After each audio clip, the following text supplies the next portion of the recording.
So when world-renowned Latin jazz musician Nachito Herrera returns to the stage of the Dakota on Saturday, it's going to be one heck of a comeback story because 5 years ago this week, COVID nearly killed him.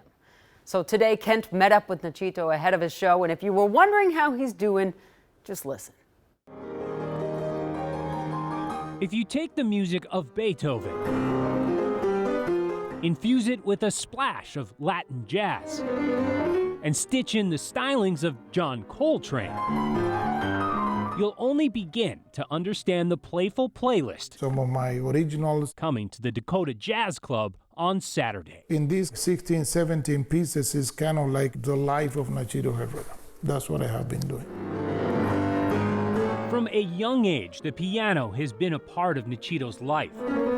From gaining acclaim as a teen in Cuba to bringing his own brand of Latin jazz to Minnesota 24 years ago. And the Steinway artist can still be found right here, But at the same time, it's the passion. practicing 8 hours a day. It is like the daily basis. I don't like to bring music to the stage. I just bring my set list, that's it. Nothing. So I try to keep it all right here. You will play all of this music by memory? It is a lot. It is a lot to go through.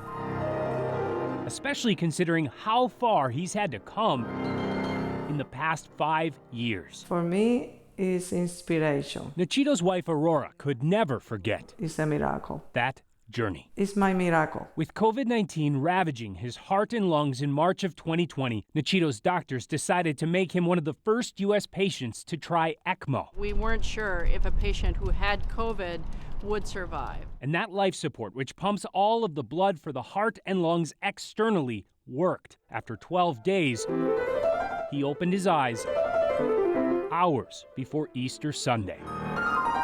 I just looked through the window and I spoke with God and I said, well, if you brought me back here, it is for a reason. But for weeks, he wasn't sure what that reason was. I was trying to play something. I was kind of trying to remember and I couldn't. I got no muscle control. My hands were so shaky.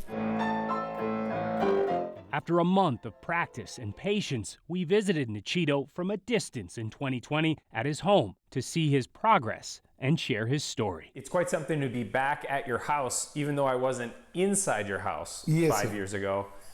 And it is a little different in here. This is new. Here we are on the new studio, practicing, working.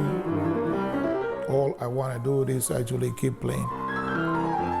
I thank God every day for giving me this opportunity. And he's certainly not alone. I am happy now, but it's emotional for me looking natural. This is a good message for the people, hope. Easy. I have to thank God and all people for the rest of my life. A message he can't wait to share again on Saturday. This is my life right here. And that show will be at 7 o'clock at the Dakota on Saturday, and I will be there. I was just going to ask. I'm sure you already got your tickets, but what a story. I like what she said. You know, this is a story of hope. Thanks for keeping up with him. We appreciate it.